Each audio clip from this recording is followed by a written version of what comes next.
ही नहीं। लो भाई आयान आ गया। और आज कहाँ चलना है खाने पे? चला आ जाए फिर चलते हैं।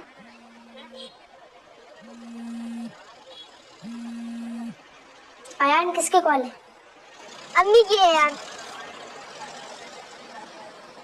जी बोलिए, आपको कहा भी था देर से आऊंगा, क्यों बार बार फोन कर रही हैं? मत क्या करें मेरी फिक्र, पता नहीं क्या मसला है यार इन्हें। चलो यार तला को फोन कर देते हैं, वो डायरेक्ट आ जाएगा, हम चलते हैं। आज तो बहुत ही देर हो गई। क्या? अरे भाई मुझे क्या पता मैं कब आऊंगा? आपको मेरा इंतजार करने की जरूरत नहीं है, बताया भी था खाना बाहर खाऊंगा। हाँ तो मेरे साथ खाना खाने की क्या जरूरत है? बता दिए मैं कितना मसरूफ होता हूँ। खा लिया करें, मेरे बगैर भी खाना खा लिया करें, आपकी अलग से उतर जाएगा।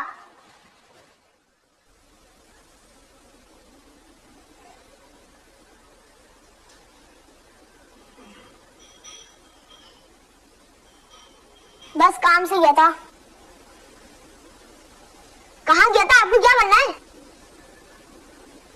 क्या तबीयत खराब है? अगर तबीयत खराब है तो मैं क्या करूं? दवाई आपके पास मौजूद है, खाने भी तंग करके रखा हुआ है।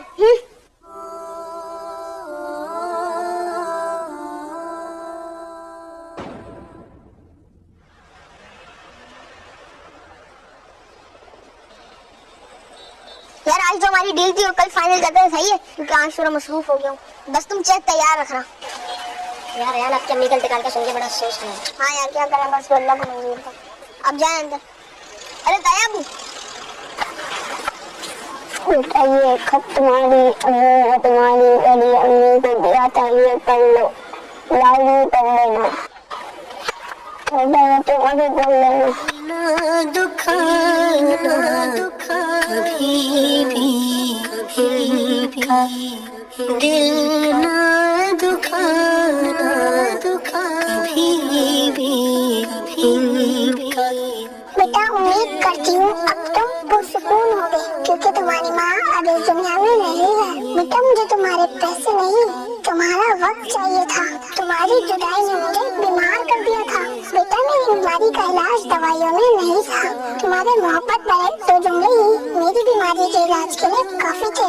और बेटा तुमने मेरी उंगली पकड़ कर चलना सीखा था। तुम्हारी भूख मुझसे बर्दाश्त नहीं होती थी, और जब तुम बीमार होते तो मेरा हाथ जाग कर गुजरती थी। और बेटा पता है मैंने अपनी बालियां बेचकर तुम्हारे लिए वो साइकिल खरीदी थी जिसके लिए तुम दिन रात मचलते थे। तुम्हारी हर खुशी मेरी खुशी थी, और बेटा मैंने अपनी सारी खुशियाँ तुम्हारी खुशियों पर कुर्बान कर दी। लेकिन बेटा जब तुम बड़े हुए तो तुम मेरे न रहे, ये जगह तुम्हारे दोस्तों ने ले ली। तुम्हारे लिए तुम्हारा ऑफिस, तुम्हारी मीटिंग्स और तुम्हारी आउटिंग की बहुत अहमियत थी। बेटा मैं तुम्हारे लिए इतनी ख्याल कैसे हो गई थी? मेरा कुछ पूछना भी तुम्हें बुरा क्यों लगता था? तुम्हारी नाराजगी के डर से मैंने पूछना भी छोड़ दिया था कि कहीं तुम झुड़क न दो। पता है तुम्हारा झुड़क कर बात करना मुझे वैसे ही मार देता था। खैर अब तो तुम्हें सुकून मिल गया होगा, मगर बेटा अपने बच्चों को जरूर नसीहत करना कि वो अपनी माँ को जरूर वक्त दे, माँ की बातों का बुरा ना मनाए, माँ का साथ कभी न छोड़े। बेटा तुम जहाँ भी रहो खुश रहो, आबाद रहो। तुम्हारी अम्मी। दिल ना दुखाना अम्मी वापस आ जाओ। अम्मी मैं आपकी खिदमत करूंगा, अम्मी वापस आ जाओ। अम्मी मुझे माफ कर दो। दुखाना कभी भी मैं वापस आ जाओ। अम्मी मुझे माफ कर दो।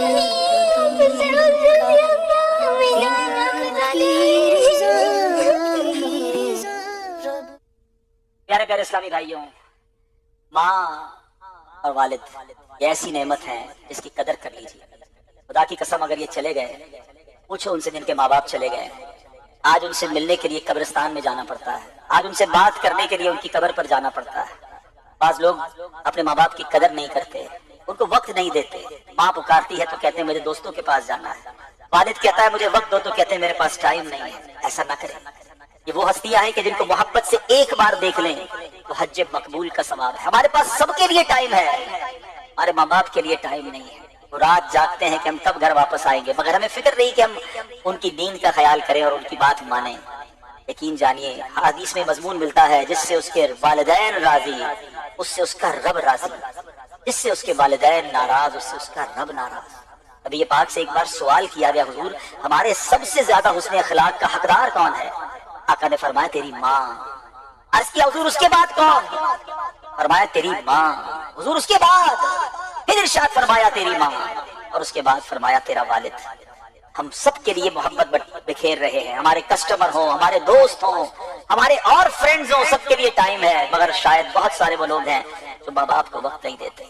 आज इस सेगमेंट के बच्चों की इन पैगाम से इस नए साल का पैगाम ले लीजिए कि अब ये आने वाला साल हम अपने माँ बाप की कदर करें। माँ बाप राजी हो गए तो इंशाअल्लाह रब भी राजी हो जाएगा। जिसके साथ माँ बाप की दुआएं हैं उसको कामयाबी से कोई नहीं रोक सकता। लेकिन आज हाल बहुत बुरा है। रिवायतों में मजमून मिलता है कि बेटा अपने वालिद के साथ ऐसे रहे कि जैसे गुलाम आका के साथ रहता है, मगर हाल यह है कि आज बूढ़े बाप को बेटे ने गुलाम बनाया हुआ है। ऐसा ना कीजिए, उनकी कदर कीजिए, इस पैगाम को एडॉप्ट कीजिए, एब्जॉर्ब कीजिए और अपनी जिंदगी में इसको इस तरह दाखिल कीजिए। जिनके माँ बाप हयात हैं वो उनकी कदर करें, और अगर माँ बाप चले गए, जैसे इस बच्चे ने पैगाम दिया कि अब वो माँ की मैयत पर कह रहा है कि माँ वापस आ जाओ, मैं तुम्हारी खिदमत करूंगा, अब माँ ने नहीं आना, मगर मेरा मजहब, हमारा दीन कितना प्यारा है। अहादीस में ये मजमून मिलता है कि अगर किसी बच्चे ने अपने वालिदैन का वैसा अदब नहीं किया, वैसी खिदमत नहीं की, तो अब भी उसके पास मौका है कि वो उनकी ईसाले सवाब के लिए खूब नेकियां करे, उनके लिए दुआएं मगफिरत करे, उन्हें खूब सवाब पहुंचाए। अल्लाह की रहमत से उम्मीद है कि उसको माँ बाप का फर्मा बरदार लिख दिया जाएगा। अपने माँ बाप के लिए ईसाले सवाब वाले, सदका जारिया वाले काम कीजिए, तो इंशाअल्लाह आपको इसका अजर भी मिलेगा और वालिदैन की रूह भी खुश होगी। अल्हम्दुलिल्लाह, यही मदनी चैनल का अंदाज है, दावत इस्लामी का अंदाज है कि हमें कुरान और सुन्नत की रोशनी में जिंदगी गुजारने का सलीका देते हैं। अल्लाह मुझे भी और आपको भी, जिनके वालिदैन हयात है, अपने वालिदैन का अदब करने की तौफीक अता फरमाए। जिनके वालिदैन चले गए, रब्बे करीम उनकी बेहिसाब मग़फ़िरत फरमाए। आमीन।